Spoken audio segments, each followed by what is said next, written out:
Welcome to the February 2007 City Focus. On this edition, the city's 2007 legislative agenda. March Mayhem approaches.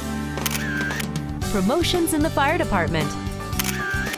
And Round Rock ranks as one of the 100 best communities for young people. These stories and more on City Focus. Every 2 years, the Texas legislature meets to conduct the state's business. For each session, the City Council adopts a legislative agenda to ensure Round Rock's interests are well represented at the Capitol. The Round Rock City Council meets here twice a month to take care of the city's business. But this isn't the only chambers where decisions are made that affect the city of Round Rock. In the committee rooms and on the floor of the House and Senate at the state capitol, laws are crafted that also impact municipal government. We have close to 90,000 good folks here in the city of Round Rock, and we are elected to take care of our constituency, and part of the job is making sure that our state legislature acts appropriately in the best interest of the citizens of Round Rock. Among those interests are preserving the city's ability to manage growth through annexation and zoning.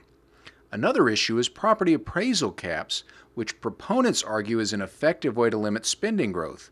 Opponents, like the city of Round Rock, say appraisal caps limit a growing community's ability to deliver services at levels citizens have told us they want.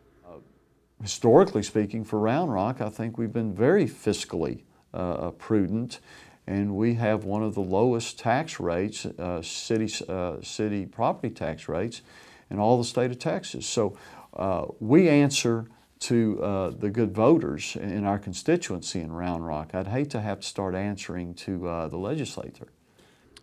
Another item on the city's legislative agenda is opposing any changes to sales tax sourcing rules, which would jeopardize the revenue the city collects on Dell's Texas sales.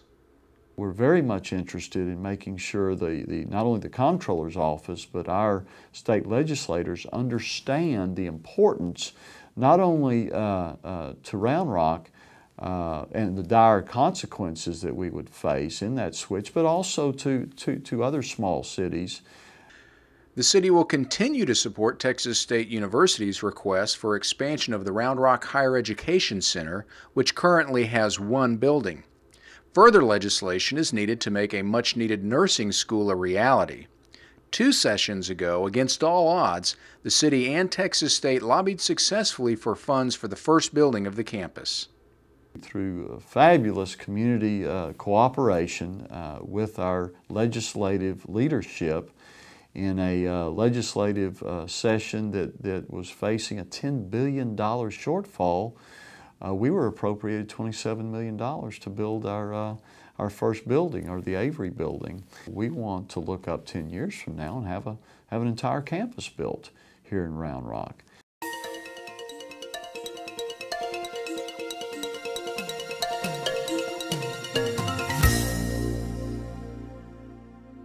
There's a lot of questions to be answered when you move to a new city. If you're new to the city of Round Rock, we've created a new residence page at roundrocktexas.gov/new residence just for you. The new residence page gives general information about the city of Round Rock and will point you in the right direction to get all of your utilities set up, even ones not supplied by the city of Round Rock. We also have information about the school district. The page also has a brief breakdown of city departments and links to each of their department home pages.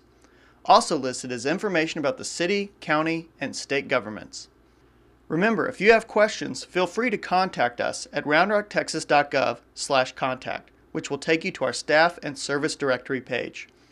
The new residence page can be found under the Residence or About Round Rock dropdown, as well as surfing directly to roundrocktexas.gov/new residence.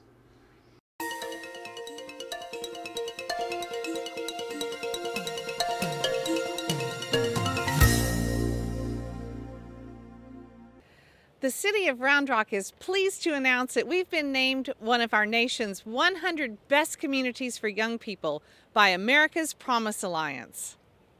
The Americans Promise Alliance for Youth received over 1,000 applications for the 2007 100 Best Communities for Young People Awards.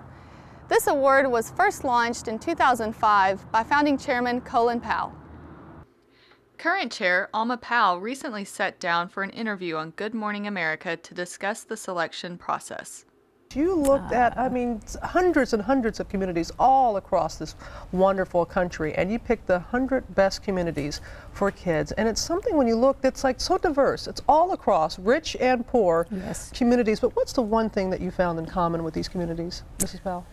A deep concern and caring for the children in that community, and the idea that we all have to join together to give them a solid foundation so that they can become productive citizens, able to take our country forward.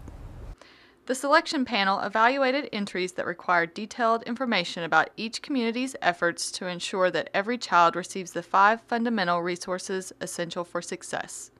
Every child needs a caring adult in their lives, a healthy start, safe places to learn and grow after school, a marketable skill through effective education, and most importantly, an opportunity to give back. We're certainly very proud of the award. I'm very proud of our teachers and our principals and the work they do so that all of our students succeed. We have strong partnerships with the city. They certainly are contributing to the education and the quality that we have here in Round Rock.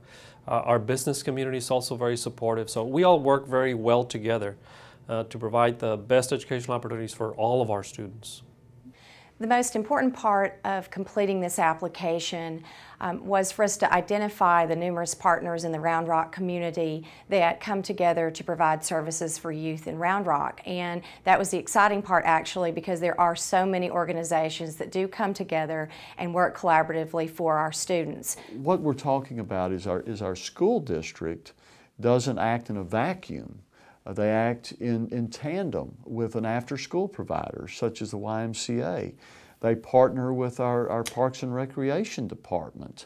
All of these partners working together creates an atmosphere that not only provides safety, but provides proactive solutions for our youth. And I think that's what we were recognized for.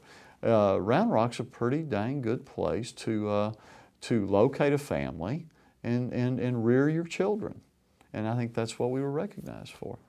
Round Rock is proud to provide a healthy, safe, and caring environment for young people both in and out of school. The city thanks the school district for capturing our community's dedication to young people and for applying for this award.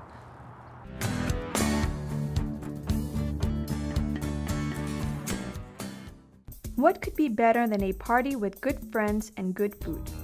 There are 4 important steps to follow to prevent foodborne illnesses. First, clean. Wash hands, clean and sanitize surfaces often. Second, separate. Do not contaminate.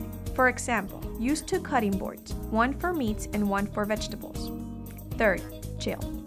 Refrigerate items promptly and properly. Fourth, cook food to the proper temperature. Follow these 4 steps and have a safe, healthy meal. This message is brought to you by the Williamson County and City's Health District, your public health department.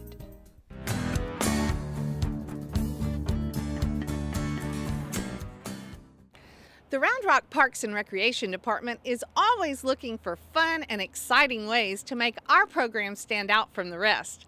That's why we're hosting the Gaddyland Mini March Mayhem tournament for our top boys basketball teams. The City of Round Rock Parks and Recreation Youth Basketball Division has partnered with the Austin Toros to host the Gaddyland Mini March Mayhem Tournament on February 24th at the Austin Convention Center. In this tournament, 8 teams from the Round Rock Boys Youth Basketball League will be renamed to represent one of the major university teams expected to compete in the NCAA March Madness tournament this spring. This tournament is going to allow us to stand out. When you talk about the programs that we have out there basketball-wise, this is going to be the top and premier program in this area. Our Mini March Mayhem is going to set us apart. To get everyone pumped for the tournament, we'll be hosting a kickoff party at Gaddyland with Austin Toros players and coach Dennis Johnson. Tournament winners will be showcased during halftime of the Austin Toros game on February 24th.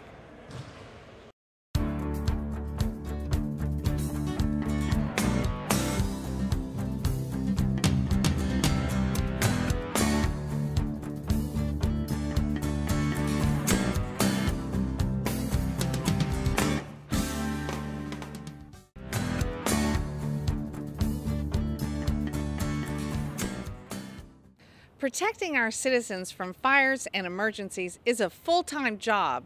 We can have all the equipment in the world, but at the end of the day, it's the men and women of the Round Rock Fire Department that make it great.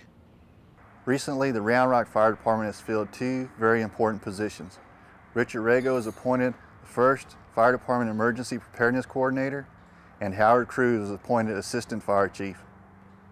Richard Rego has been with the Round Rock Fire Department for 11 years and was promoted to Emergency Preparedness Coordinator late last year. He's responsible for making sure that our emergency operation plans and annexes are up and running to make sure that they agree with the state and the federal government.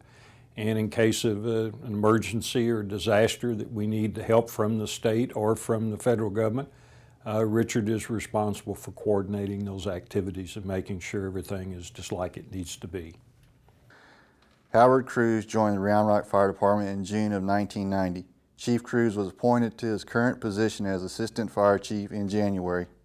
Howard is a person that just really stood out when we were looking to fill this position because he brings everything to it that we're looking for. That's knowledge and experience of the fire service, knowledge and experience within the Round Rock Fire Department, and someone that understands both firefighting and the administrative side of the issue. We look forward to all the great things Howard and Richard will do for the fire department and for the city of Round Rock.